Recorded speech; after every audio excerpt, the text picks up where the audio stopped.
ang Diyos mismo nagpanawag sa imo nga kinahanglan ikaw mismo maghinulsol sa imong sala pinagi sa imong pagtuo.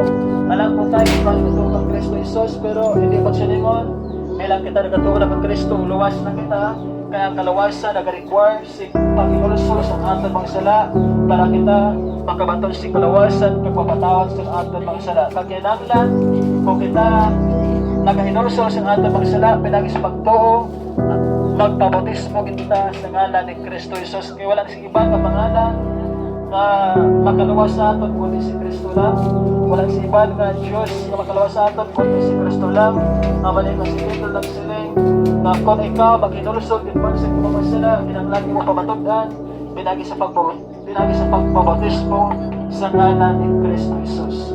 Agon papatawad ang inyong sala kaya mabato ninyo ang tulad sa Diyos ng among Espiritu Santo. Tay, ang Diyos handa